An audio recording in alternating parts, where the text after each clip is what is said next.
Good evening, everyone. If I could ask you to take your seat, and we're going to start in just a moment. For those of you who I haven't met, my name is Ron McCurley, and I have the privilege of welcoming you here this evening. I'm also the president of Mohawk College. Thank you for attending this evening for this very important community conversation about mental health and suicide prevention. And we're honored to be hosting this event this evening along with St. Joseph's Healthcare Hamilton and Member of Parliament David Sweet. And David's going to join me on stage in just a moment. Here's how tonight will unfold, just so you know. David will first share with us his daughter's story. David will then join a panel of specialists from St. Joseph's for a moderated discussion with Susan Claremont from the Hamilton Spectator. And finally, everyone is welcome then on stage here for refreshments and to continue the conversation. Just a few housekeeping notes. We are live streaming the event this evening. We will turn the cameras off before the event here on the stage, and we will only be taking pictures of those that are on the stage before, so David and the panelists, and so nobody else in the audience will be captured in the live streaming. St. Joseph's and Mohawk also have counselors here this evening, should you need someone to talk to at any point during the evening.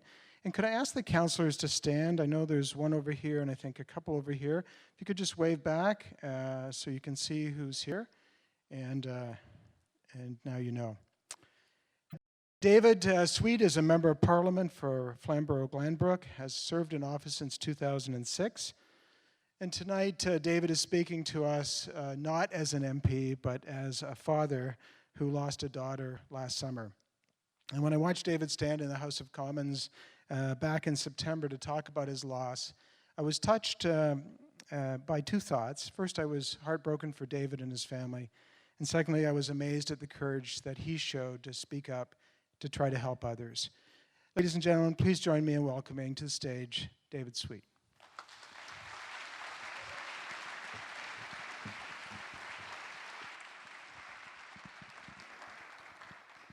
Thank you very much. It's a pleasure to be here, not because of the subject I'm going to talk about, but because of the desire from our family and myself.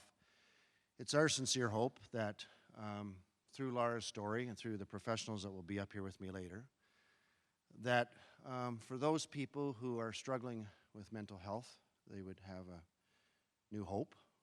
For those families that are struggling with members of mental health, they would understand you're not alone, and there are resources out there. And for those people who would just like to help more, I hope that you'll get some inspiration that there's a lot we can do in a community to care for people and love people more so that they can make it through the tough times. We were having dinner about 23 years ago. In our home, we had two visitors. It was an exchange officer from the British Army, and they were staying with us and their two kids. And so we had a very full house at that time. And and at dinner, the phone rang. In those days, when the phone rang, you answered it. You remember those days? And I got the look from my wife that, are you going to answer the phone? And I got up and answered the phone. And it was my brother Paul on the phone. He was in jail.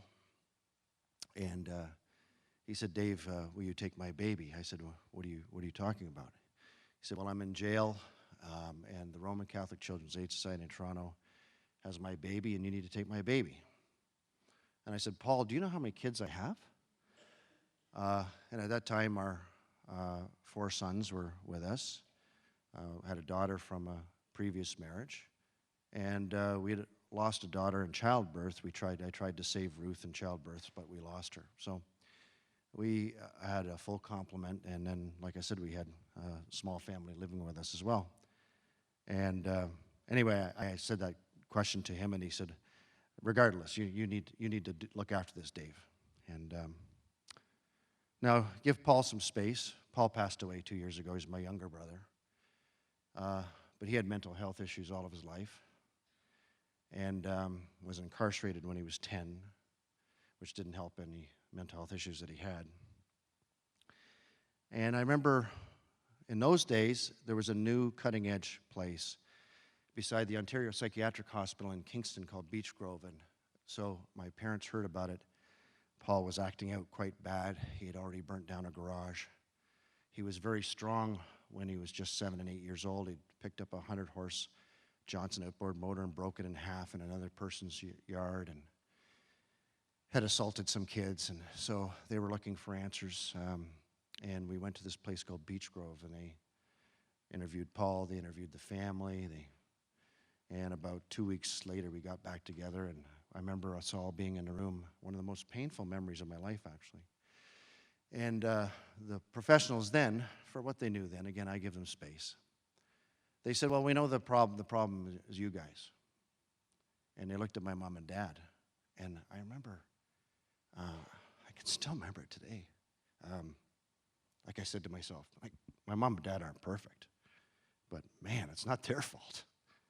All they ever did was try and love Paul. So in those days, the only answer was Valium, and they prescribed Valium. And I explained to Susan Claremont, one of the most principled things I ever saw my dad do and speak about was principled because I think some parents who had gone through as much as my parents did to the Second World War, through only an education of grade 6, my dad, my mom grade 4, and having this combined family of 6 kids in the 60s when everything was crazy, I think some people would have taken advantage of the fact that they were able to have their child finally shut up and be manageable with Valium. But I remember my brother sitting there drooling, and they used to strap him in a high chair so he didn't hurt himself. And my dad said, this is, I'll take the expletives out, this is no way for a kid to live. And he said, we're not giving him that anymore. And instead they were brave and managed the behaviors, but as best they could. But Paul was eventually arrested and sent to a place called a training school. And I was as well later on. But let me get back to the story. I wanted to fill that in so you realized where the history was. So I went back to the dining room table, and my wife said, who was on the phone? I said, Paul, and he's in jail. Because Paul was, I think I visited Paul in almost every province and every jail that there was, but I said, you won't guess what he asked me. And I said, what? I said, he wants us to take his baby. And immediately, this beautiful woman looks at me and says, oh, I knew the Lord would give us a chance to get that baby. And I said, well, I guess that's settled. So the next day, we started the process, which took a long time, but it's too long for tonight, of trying to rescue Lara from the Children's Aid Society and get her. And but we did, and she became part of the family. And I knew my brother's history, so we had talked about it profusely, and we were aware of what we might have to experience. But when we began the process and found out that she was on phenobarbital because this is a withdrawal kind of drug for anybody who comes from a drug-addicted birth, and that she was already in interesting shape. We got her to our home in Bath, and she started to grow, and really, at first, other than a few behavioral issues, she was very much like any child. In fact, Lara was above average in intelligence all of her life. But there were some things that were very unique to children coming from her background. One was that she was terrified of water. And apparently this is common. So common that the social worker that worked with us after Almut for 6 months, and really most of the thanks for the way Lara's most positive traits were because of the huge patience of Almut and the things that she did over the years. But she wouldn't allow Lara to continue on in this fear, and so she would just touch water on her toes, and then she would get her feet immersed until she was comfortable, and then she'd get her calf immersed. And so they check up on you for a year. And I just remember I happened to be there when the lady came in and she said, "What are you doing?" And because she had Lara fully immersed in the bath, bathing her. And she said, "Well, I'm bathing her." I said, "Well, how did you do that?" And she said, well, and she explained to her, just a little bit at a time, and she had never seen that happen before. And so Lara was growing up in a very supportive environment. She had 4 crazy brothers. 3 of the 4 of them are here. And she was always just as tough as all of them. But as she grew older, she became more aggressive, and she began things that you knew she wasn't possibly in control of. She'd just scream in the middle of the night. She'd be on her knees, rocking back and forth, and she was actually asleep. And so we sought help pretty early, and the preliminary help didn't include any kind of pharmacological intervention or anything, just some ways for us to deal with Lara. And then we were blessed to be able to connect with McMaster and a brilliant doctor who we lost. He's in the University of Edmonton now, but Lonnie Schwagenboom, who was extraordinarily patient. And this was the big, I knew we'd come a long way in mental health issues when I was traveling, so Alma had taken Lara into McMaster, and I said, how was the reception? Because you remember I told you about how my parents were treated back in those days as far as mental health was concerned. And Alma said, wow, the doctors just came out and said, oh, we're so sorry, Mrs. Sweet. We can't imagine what you've been dealing with for years. And I remember I just wept. I thought, wow, that's so different. Anyway, they did all kinds of research studies with her, our family, lots of interaction, and did a blind test with her. And for her, the drug Ritalin worked amazingly well. And I just wanted to read you something from one of the reports that we got back. It said after we went through this blind test of 3 drugs and we found the one that was right for her, he writes, Lara seemed to reflect on her actions, in fact, writing a letter of apology to her parents after never having shown any insight or awareness of her negative consequences or her behavior. Lara also identified the positive effects, in fact, requesting the pill when she was feeling one was wearing off.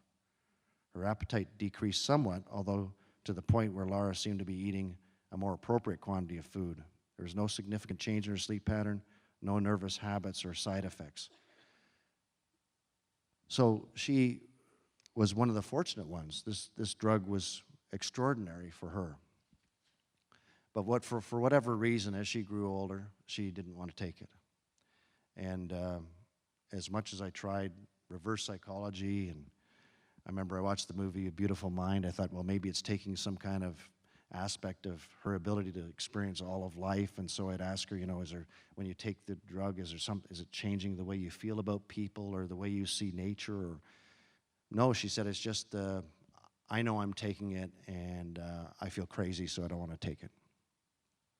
Of course, I explained to her 100 times, only you know that you're taking it, but she didn't want to. And that precipitated a huge behavior change. And then it was stealing, terrifying children in ways, and she never really was conscious that she was doing that, because one of the things that the Ritalin did for her, it's not a miracle drug, it happens, it works, I understand, with some and some it doesn't, but for her it kind of connected her conscience with her conscious mind. And when she didn't have that ability, she would act out and she wouldn't know why. But it got worse to the point where there was a number of school interventions where young people in her age group felt that she was stalking them,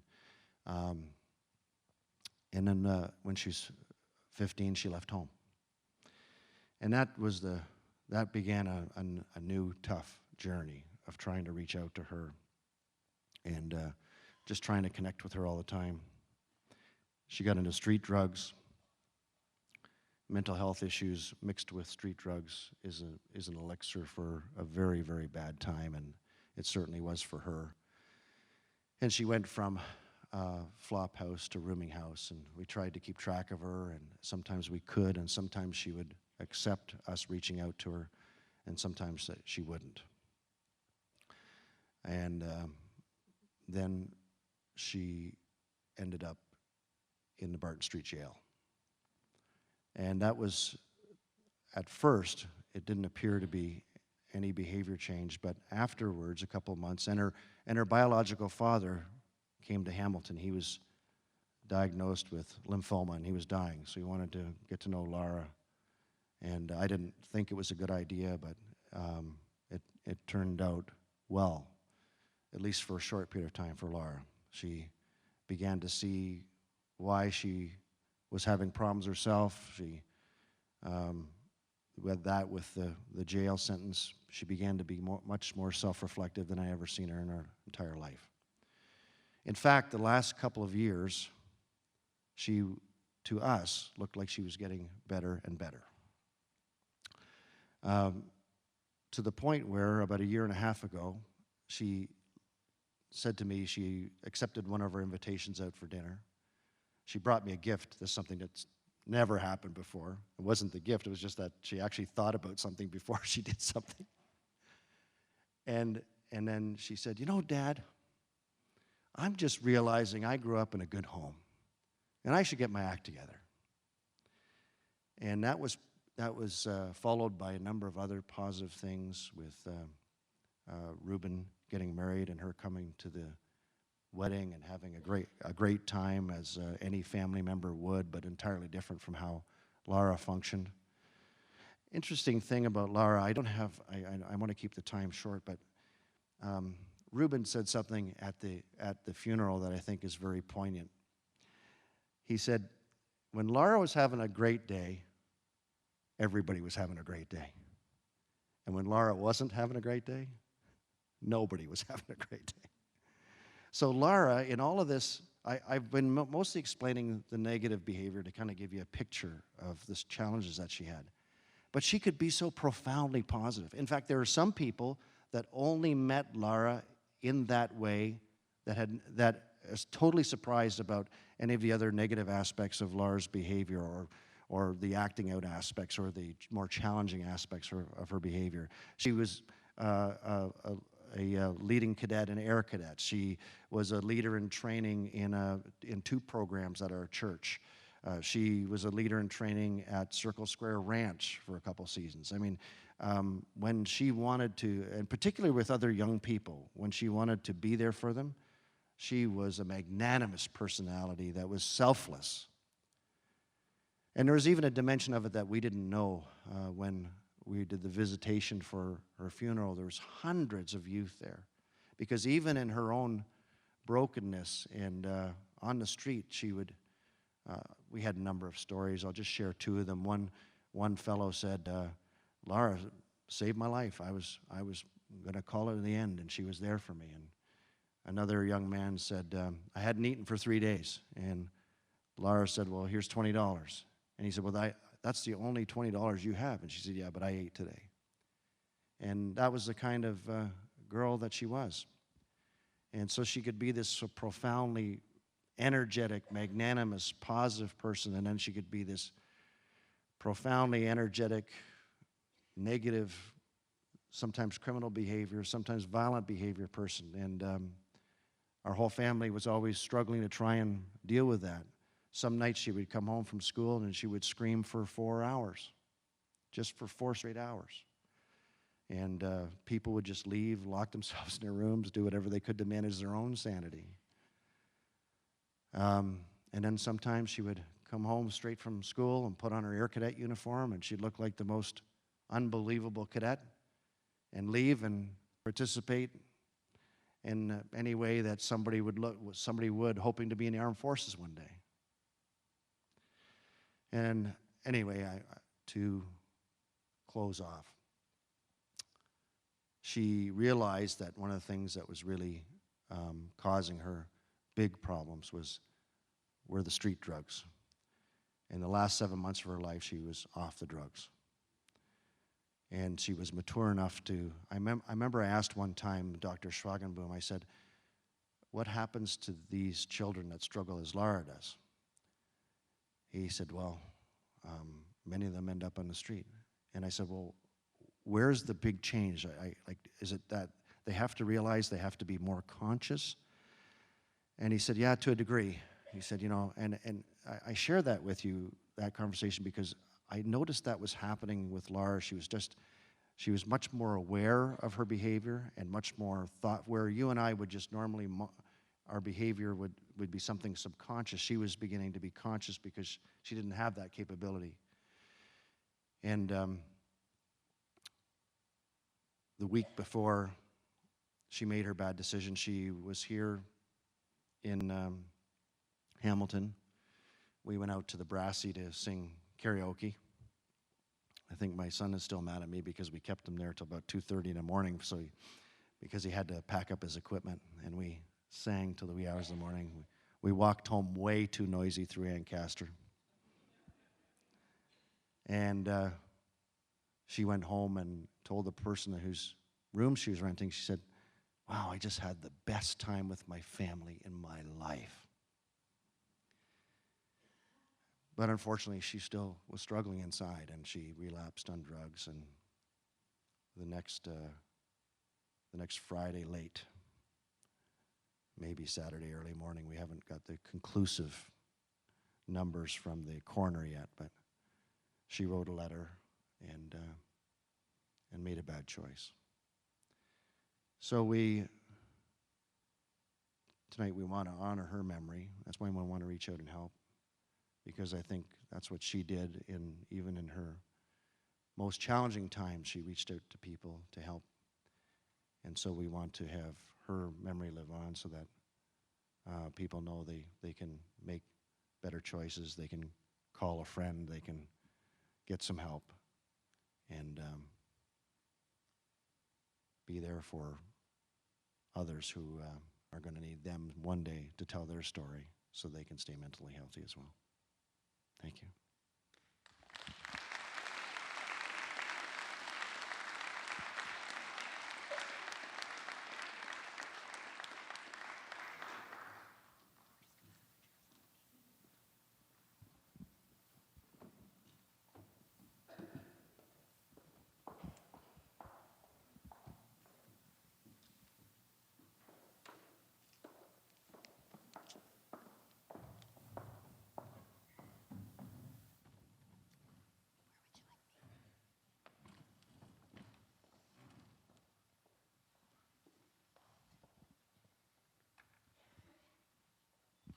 While we're getting organized, I'll just start by saying hello. I'm Susan Claremont from the Hamilton Spectator.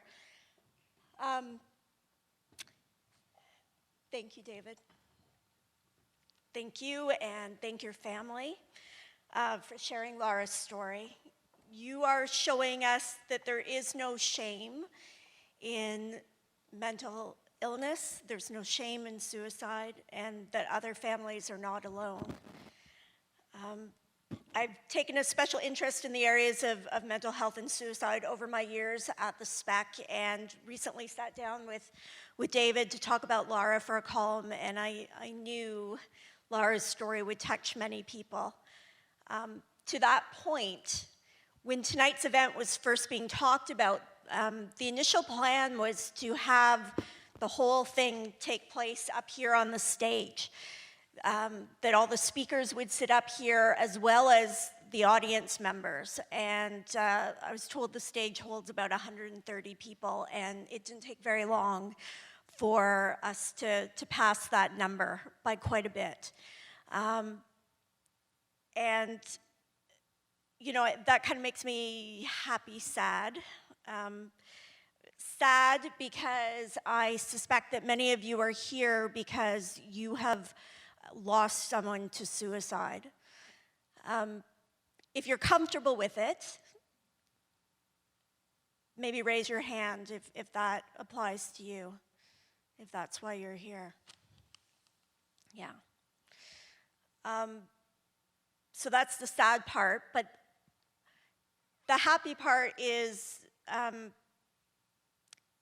hope. It's being hopeful. It's knowing that we are all here tonight in the rain to be part of something special, to learn and to talk and to break down stigma. And to me, that is very encouraging. So I'm really grateful that everybody's here. Maybe now is also a good time to just once again remind you that we're talking about some tough things tonight, and we do have counselors here. Could the counselors just stand up one more time and give us a wave so everybody knows where you are? Over on this side and on this side. So, they're here to support you, so please take advantage of that if that would be helpful. Our panel. I get to introduce our panel. I'll just start with a very quick introduction, and then I'll get them to go a little bit more in depth so you understand who they are and what their role is. First is Lisa Jeffs. Lisa is manager of the Youth Wellness Center for St. Joseph's Healthcare Hamilton. I had the pleasure of visiting Lisa at her workplace a while ago, and it's a pretty cool spot. A really welcoming, safe environment for young people. And Lisa, can you just tell us a little bit about what you do? Sure, thank you. Good evening, everybody. I should just say that the reason the Youth Wellness Center is cool is not because of me. It's because we've engaged young people in designing it and building it. So any coolness is their fault, not mine. And I think it's kind of cool too, so I'm glad you do. I manage the Youth Wellness Center. We're downtown in the Piggott Building in Hamilton. And the reason that we're down there is so that we can reach young people in a place that they're comfortable being reached. And I think as the evening goes on, you'll hear a little bit more about the Youth Wellness Center. But I did just want to mention the reason I got into mental health in the first place, which was about 17 years ago. Before then, I wasn't working in mental health. My best friend died of suicide. And he was in his 30s, so he wasn't super young, but he was struggling with bipolar disorder. And one time when he was in a particularly hard spot, he made the decision to take his life. So it really affected me to the point where I decided I wanted to try and make a difference. So that's why I'm in the field that I'm in today. Thank you, Lisa. And next to Lisa is Dr. Jennifer Brash. She is the psychiatric lead for addictions in the mental health and addictions program at St. Joseph's Healthcare Hamilton. And Dr. Brash and I met last summer when I did a special photo project for the Hamilton Spectator called Left Behind. And I invited members of the community who had lost someone to suicide to come to the Spectator and have their portrait taken. And it was friends and loved ones and coworkers. And I got an email from Dr. Brash asking if it would be okay if she came and had her portrait taken in honor of patients she has lost to suicide. So she was part of that project. That was very important for me to do. I'm an addiction psychiatrist, but I was the medical director of the psychiatric emergency service from 2000 to 2014, and during that time saw hundreds of people regarding a suicide risk assessment, and I became very interested in how people turned away from suicide, what kind of a turning point, or how they chose life. And some of you may be familiar with the research project I started. There's a website, thereasons.ca, in which I collected stories from people who'd made a suicide attempt and chose life, starting at just at the early times of social media, before sharing stories online was commonplace. David, I want to thank you for sharing, for honoring Lara, and for helping us appreciate the complexity of the situation and the struggles and both the pain and the joy she brought to your life. Thank you. So I'll do what I do, which is ask questions. And I think maybe we'll start with what's probably the most obvious question and maybe the toughest question, which is when we have someone in our life who is struggling with mental illness and maybe even thoughts of suicide, what do we do? How do we start helping? Maybe Jennifer, do you want to start with that? It's sort of easy to talk about. I think it's much harder to do. Suicides and suicidal thoughts are so complex. I think many people feel very isolated. They feel they can't share their thoughts. They're frightened of them, but they're feeling cut off and disconnected. And I think if we are concerned about someone, that reaching out to them, letting them know we're worried or concerned, that's a really good place to start. I think if one has, depending on how well you know someone, saying, I'm worried, are you okay? Anything you want to talk about. I mean, it seems on one hand very trivial, but I think for many people, feeling that there's a friend, that there's someone they could talk to, someone they matter to, that can be really important. I think in an emergency, if you have information or someone shares warning signs that indicates they're at acute risk, you have to take immediate action, and there's some stuff up on the slides about calling 911, staying with a person, making sure they're safe. But a lot of the time it's not an emergency, it's someone you're worried about, and what do you do about that?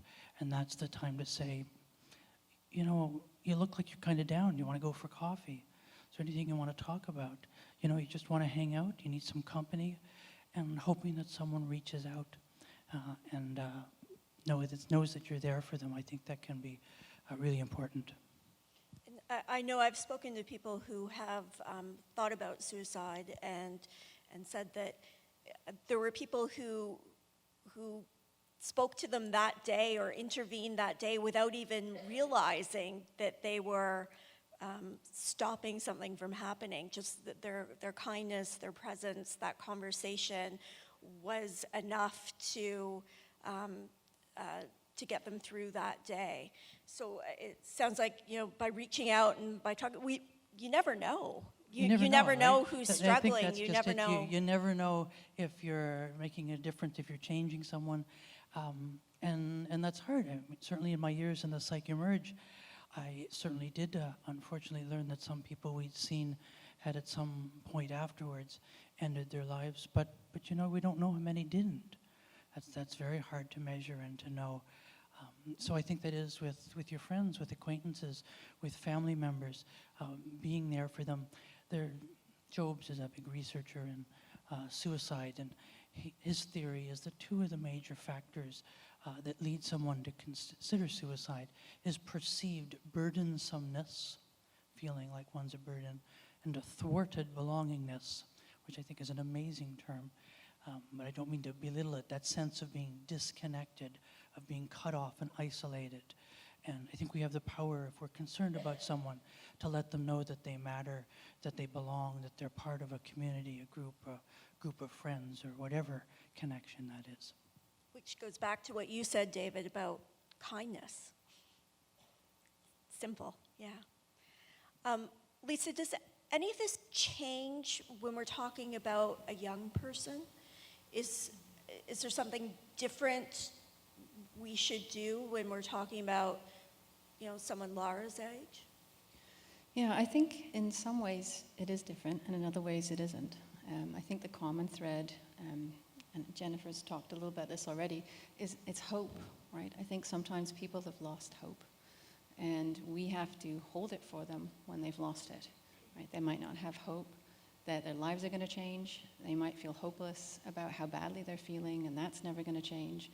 And if we can reach out and talk to them and say, hey, I notice you, and I have hope for you, and remember the things that you love and the things that you like to do and the people that you love, And I'm going to hold that We for have you. to hold the hope when they've lost it. Exactly, and I don't think that's terribly different for young people. I think what makes it trickier for young people is that many of the services designed to help people with mental health and addictions concerns aren't designed for youth. And very often they have additional barriers to accessing care, and we need to modify what we're doing in order to meet them where they're at. So some examples might be, instead of insisting young people go to their family doctor to get a referral to mental health care, they should be able to make that referral themselves. Instead of having to attend an appointment from 9 to 5, there need to be appointments after hours. Those sorts of changes can make a huge difference for everybody, but in particular, they make a big difference for young people. Does any of that resonate with you, David, and your experiences with Lara? I mean, just getting her to appointments and you know, Yeah, convincing her to go? I have to say that we were, our family doctor had psychiatric experience. So, and of course we had access to a great team at McMaster. And so in that case, for us, there wasn't that engagement. The tough part for us was that because of the nature, and I think that's the other thing too, I think mental health issues are as unique as individuals are. And because of the nature of Lara's situation, it was trying to convince her that, you know, you should accept help. And so, but, you know, as far as the access goes, I have to say that we were very blessed in that regard. So let's shift a little bit then and talk about when suicide does happen and a family is left behind and friends are left behind. How do we care for them? What support can we give them, either as individuals, or what can we do as a community to help people through that? Maybe, David, do you want to talk about that?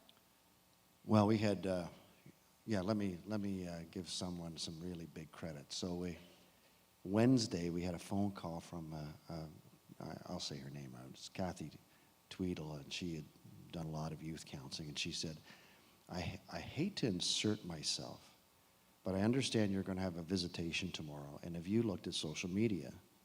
And I said, well, yes, I see a lot of postings. There's a lot of people that know Lara and love Lara. And she said, they're going to be there at the visitation, and you better be ready.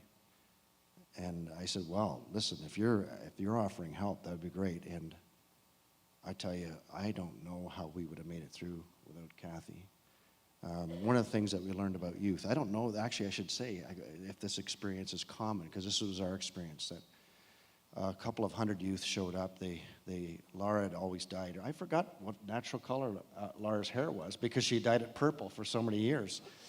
Actually, Kate started it with black, and then it went to purple, and it was her favorite color. And so these hundreds of young people came with purple flowers, and they all wanted to come forward, and they put them in the casket with Lara. By the end of the night, I couldn't see Lara. They had put so many purple.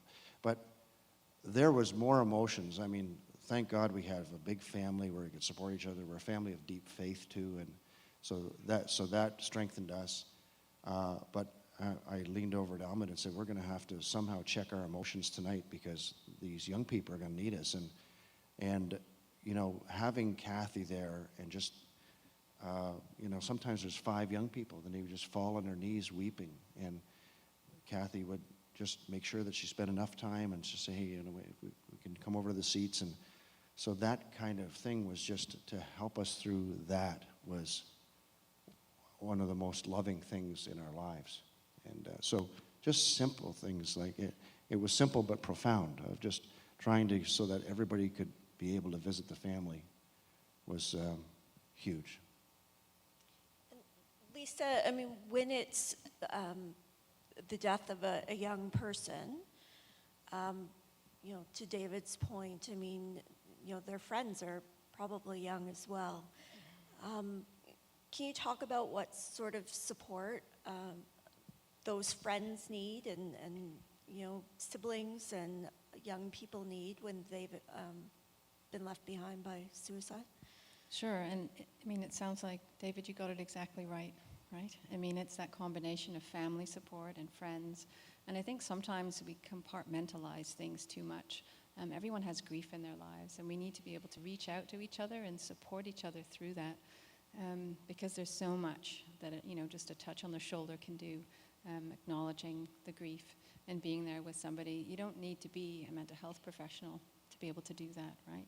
Or to notice something and to point it out to someone and to say, I can see you're struggling and I can offer you some support.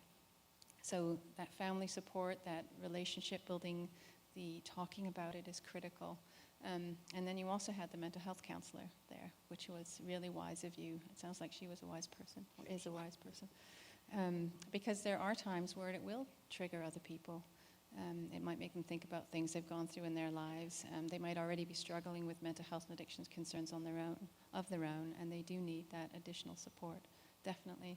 And with our experience at the Youth Wellness Center, very often there are close-knit groups of friends, and if one of them has a struggle, to some degree they all have struggles, so they all do need that extra support. And Dr. Brash, I mean, going forward after someone has died by suicide, I think there's a tendency for people to be afraid to talk about it with the closest people who have been left behind, that somehow not talking about it is better. And I think back to you coming in to have your portrait taken for the Left Behind project, and that was all about people wanting to tell their stories and to honor their loved ones and remember their loved ones. Can you talk about that a little bit? When someone is grieving, is it okay to mention the name of the person who's died? Is it okay to call them on the anniversary and say, I know what today is? I don't think it's okay. I think it's critical. I think this speaks to the stigma, not only of mental illness, but of suicide. Think about if your neighbor had a massive heart attack and died. You run over to the neighbor with a casserole, say, listen, I can shovel your snow or rake your leaves. I know you're going through a rough time. What can I do to help? What if you lost a neighbor to suicide? Why would you do anything different? You need to run over with. They need that casserole even more.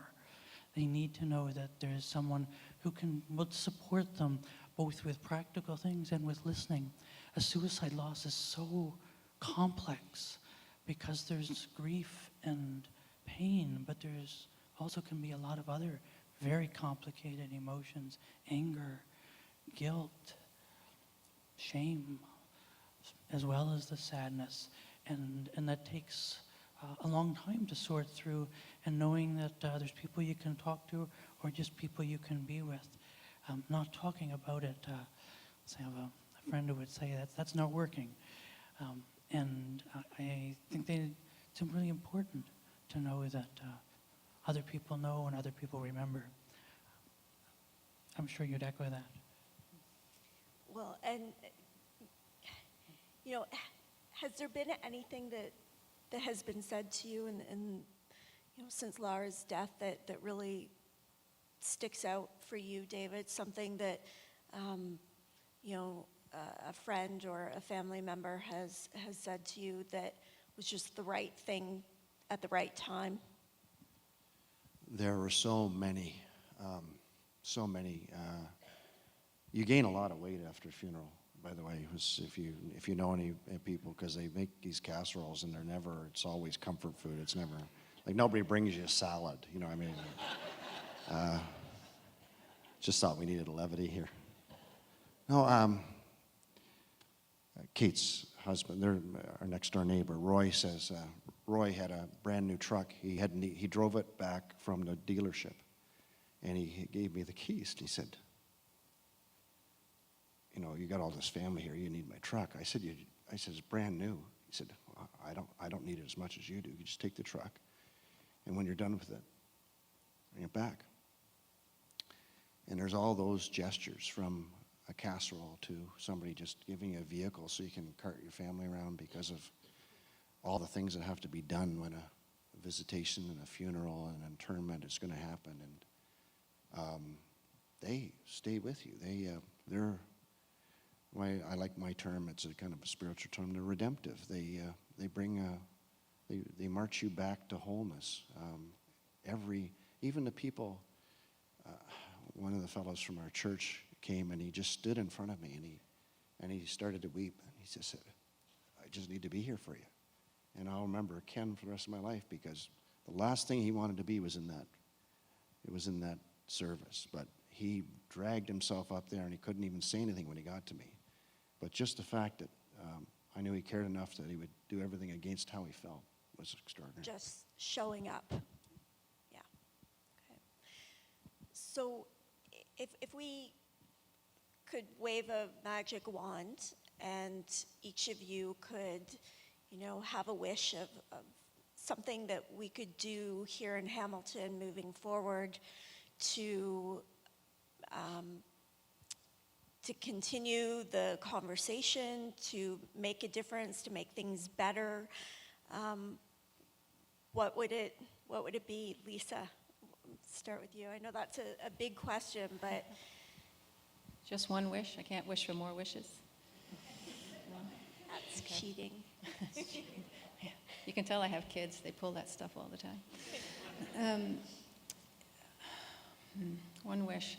I think it would be for people to be more comfortable talking about this with each other, and that there was less silence around suicide and more support for families who have been through it. I'm not sure what exactly that would look like, but I think this is a start. Might look something like this tonight, right? Could be. I mean, really, this is pretty remarkable to have this kind of a turnout to talk about something that, a lot of people are still very uncomfortable talking about. So I'm sorry I interrupted. No, Go ahead. that was sort of it.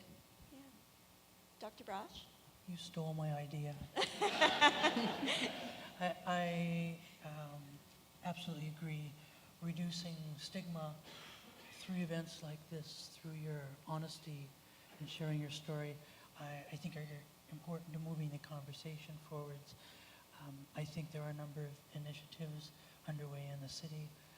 I see Sid Stacy from the Suicide Prevention Community Council of Hamilton, which is a number of really interesting initiatives to help youth feel more connected and engaged within our school. I think I'd like to be, if I'm going to have a wish, I'd like it to be more grandiose, that we make it easier to feel more connected to each other within our community and within our community groups, whether that's school, whether that's church, whether that's social organizations, whatever that is, so that people feel that sense of connection and find it easier to reach out, but also are less likely to feel disconnected and isolated and like they're on their own, because we're all in this together. And I think events like this remind us of how important it is to care about each other. So that's what I'd like to see more of. I think you get a wish too, David. Yeah, a couple of years ago, Ted Michaels got an award at Bell Let's Talk in Ottawa, and along with him were senior students at St. Thomas More. And I didn't know until then that there was this program where they trained, volunteers of course, but they'll train grade 11 and grade 12s to actually look for signs of mental health issues or any signs of impending loss of hope for suicide. And I thought, wow, if you can do that with teenagers in high school, then as a community we can have those tools. And so I think I'd like to start a new initiative that says after the stigma, it takes time. So once the stigma is removed, we need to take time for us to have those tools. We need to take time to talk to people. We need to take time to comfort them. We need to take time because in our busy schedules, what happens is and I'm certain I'm as guilty as anybody, we blow by people who are in a situation that just a kind word could change their whole trajectory, and we don't see it because we're not aware of it. David is very modest, but I know from having spent some time with him recently that since Lara's death, David has been speaking to many families who have lost children to suicide and offering his support and maybe getting a little bit of something back in return too from those families. Thank you, all of you, for being here.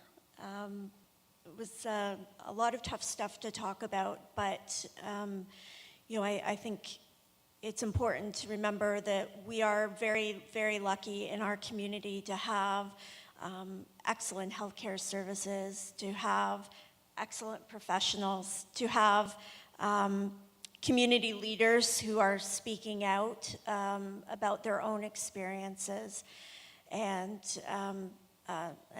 all of you who clearly care and want to carry on the conversation. So thank you all for being here. And at this point now, I'd like to invite Dr. David Higgins, President of St. Joseph's Healthcare Hamilton, to come up and say a few words.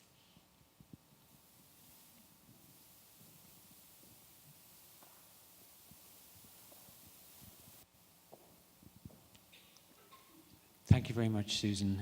Thank you very much to Mohawk College and Ron McGurley for this very inspired event that we're here to see tonight. Thank you very much to Jennifer Brash, Dr. Jennifer Brash, my colleague in St. Joseph's, and Lisa Just, my colleagues from St. Joseph's. Thank you very much, Susan, for your inspired mediation tonight, and also for your inspired journalism that's enabled us to hear about those very important topics of mental health and suicide. You're an inspiration to our city. Thank you very much for the work that you do. Thank you very much, all of you, for coming here. There is nobody in this room who in their lifetime will not be touched by mental illness, either themselves or someone close to them in their family. Not one person in this room will not be touched by mental illness. Many people in this room tonight have been touched by suicide, either of an immediate family member or someone close and near and dear to them. It just shows, I think, as Susan and David and my colleagues have pointed out, how important this topic is for us to speak about today.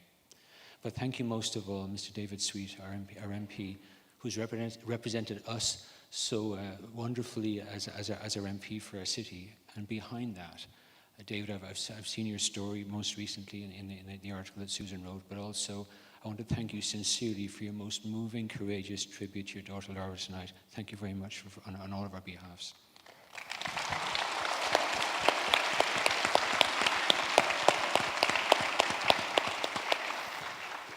I think tonight we can see that there is no shame in mental illness. There is no shame in mental illness.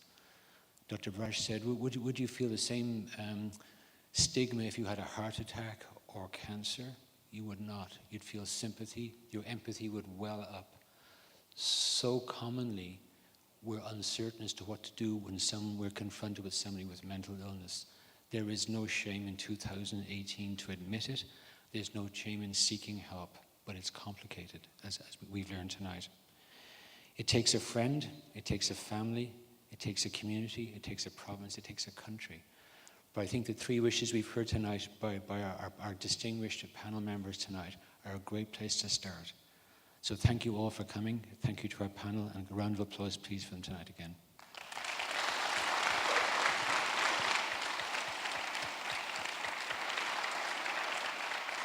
Now, if you could just give us just a few minutes, we're going to rearrange the stage, and there'll be some time to come up and mingle with the panelists, with those of us on the stage as well. So once again, thank you for your attendance, and give us a few minutes, and we'll get the stage rearranged, and there'll be some coffee and things up here to mingle with. So thank you again.